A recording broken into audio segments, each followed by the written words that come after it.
আসসালামু আলাইকুম। আপনারা সবাই ভালো আছেন তো? আল্লাহর রহমতে আমিও ভালো আছি। সোনা ভানু কিচেন থেকে বলছি, আমি সোনা ভানু। সবাইকে স্বাগতম। এই যে পটল কেটে নিয়ে রান্নাঘরে রেডি হয়ে গেছে। আজ পটলের রেসিপি। আর এই যে ডান হাতে পটলের ছাল খোসা, এটা ভাজা হবে। আর দুটো পর্ব করবো রান্নাঘরে। এখনই উনুনটা ধরিয়ে দিব, এখনই রান্না শুরু করে দিব। আমি এখন পটলের চামড়াটা ভাজবো, ছালটা। আপনারা কি বলেন জানেন না, আমরা খোসা বলি, ছাল বলি, সব কিছুই বলি। এই যে পেঁয়াজ চিরা দিয়ে দিলাম কটা, আর কটা কাঁচামরিচ চিরা দিয়ে দিলাম, দিয়ে একটু নাড়াচাড়া করে নিব। নাড়াচাড়া করে নিই, পটলের খোসাটা ভাজবো। কি স্বাদ আর কি টেস্টি, না খেলে বুঝতে পারবেন না। একটু মোটা করে ছিলতে হবে। পটলের ছালের সঙ্গে একটু মাছ থাকবে, পটলের কি সুন্দর টেস্টি। আমরা মাঝে মাঝে খাই। এখন মনে করলাম যে পটলের তরকারিটা করবো, খোসাটাও ভেজে নিই, তাই খোসাটা ভেজে নিই। তেলে দিয়ে দিলাম, বিসমিল্লাহ। বড় বড় পটল আমাদের, তাই লম্বা লম্বা ছাল হয়েছে। স্বাদ মতো লবণ দেবো, আর কালারের জন্য একটু হলুদ দিব, আর কিছু দিব না। ভাজাতে তো জিরে মশলা দিব না, যদি হয়ে যাবে।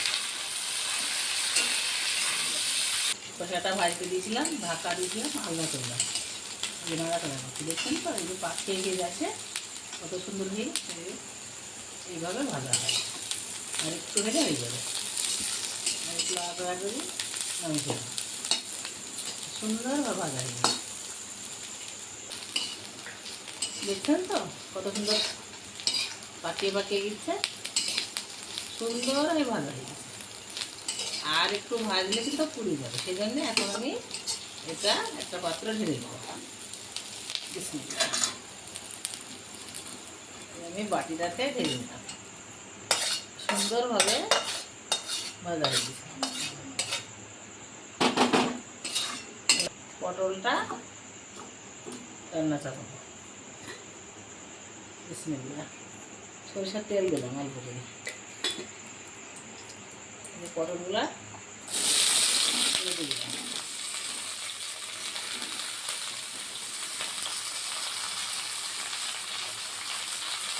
লবণ দিলাম, একটু হলুদের গুঁড়ো দেবো,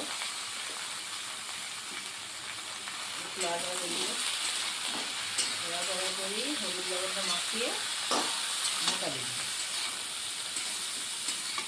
গ্যাসের আনতে গেলে করে মোড়াই নোড়া করা হয়ে যাবে। তাড়াতাড়ি বললাম লইবে না।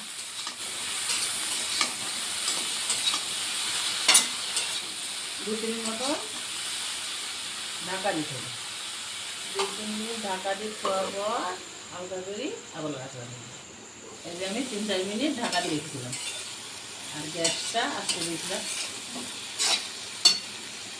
একটু একটু নরম হয়েছে, আর একটু নরম হলে রেডি সেদ্ধ হয়ে লবণ হলুদ দিয়ে হালকা করে ভেজে নিলাম। এবার এটা পাত্রটা দিয়ে দিব, ভেজে নিলাম। পরে খাবারটা ভেজে দিলাম। এখন দিব আমি কড়াইয়ে এই যে রসুনকে চিড়ে রেখেছি, রসুন চিরা, মরিচ, কাঁচা মরিচ চিরা, এগুলো পেঁয়াজ চিরা, এগুলো সব দিয়ে দিলাম। তারপরে সরিষার তেল দিব, তেল দিয়ে ভাজলাম, তো একটু তেল হালকাতে দিলাম।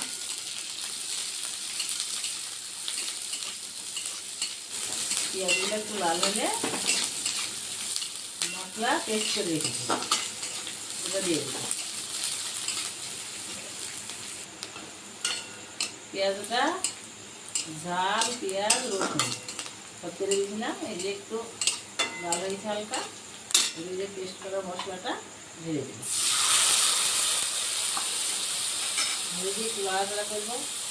নাড়াচাড়া করে মশলাটা যখন কষিয়ে যাবে কষিয়ে নেব। কষানোর পর ডিম হয়ে গেছে, বুঝছেন তো, দুটো ডিম ভেঙে দিয়েছি। আর রান্নাঘরে নতুন রেসিপি হাজির হয়েছি, পটলের সঙ্গে ডিমের রান্না। পটলটা একটু হালকা ভেজে নিলাম, ভেজে নিয়েছি, এই মশলাটা কষিয়ে নিই। মশলাটা কষানো হলে দুটো ডিম ভেজে দিই। আপনারা কষানো হয়ে এসছে। টমেটো একটা মাথার সাইডে টমেটো পেস্ট করে রেখেছি, তাই এতে ভেজে দিলাম। এখন একটু কষিয়ে দিব, তারপরে ডিমটা দিয়ে দেবো।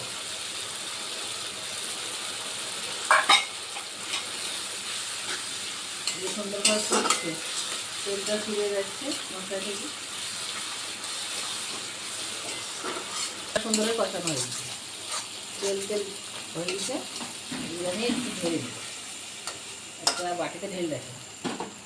এবার আমি ডিমগুলো দুটো করে ঢেলে দিই, পরে তেল আছে ওইতে হলেই হবে, ঢেলে দিলাম। সুন্দরভাবে ভাজা হওয়ার পর মশলাটা আবার পরে ঢেলে দিই, ঢেলে দেওয়ার পর পটলগুলো কষিয়ে নেব। আমার ডিমটা ভাজা হয়ে গেছে, এরকম কুচিগুলো কেটে দেবো, কুচিগুলোকে ছান করে দেবো। মশলাটা ঢেলে দেবো, এখানে এটা ছান হয়ে গেছে। মশলা দিলেই ডিমটা কষিয়ে দেবো। ডিমটা কষানোর পর পটলগুলা ভাজা আছে ঢেলে দেবো।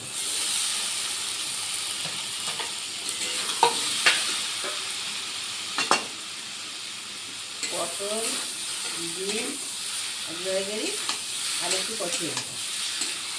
কষিয়ে দেওয়ার পর হালকা একটু পানি দিব। গ্যাসটা ধীরে ধীরে দিই, সিদ্ধ করে দিই। ডিমগুলো থান হয়ে আছে সুন্দর করে। একবার হলেও আপনারা ট্রাই করবেন, তরকারিটা রান্না করে খাবেন।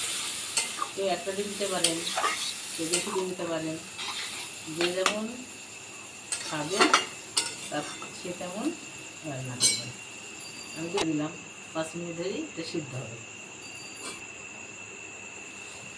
এই যে পটল ডিমের রেসিপিটা হয়ে এসছে, সুন্দর হয়ে সিদ্ধ হয়ে গেছে, দেখছেন না, লুকলুকে হয়ে সিদ্ধ হয়ে গেছে, এদিক ওদিক জড়িয়ে যাচ্ছে। একটু পরেই ঢেলে ফেলছি। সব মশলাপাতি দিয়ে রান্না হয়ে গেছে, এখন থালাতে ঢেলে নেব। ঢেলে নিয়ে খাওয়া দাওয়া শুরু হবে। আপনারা একবার ট্রাই করে দেখবেন, খুব সহজ পদ্ধতিতে রান্না করলাম, কোনো অসুবিধা নেই রান্না। এখনই তরকারিটা নিয়ে দিচ্ছি। নতুন রান্না কিন্তু এর আগে আমি কখনো রান্না করিনি। আজকে আমার মনে হলো এটা রান্না করলে খেয়ে টেস্টি হবে, তাই রান্না করলাম।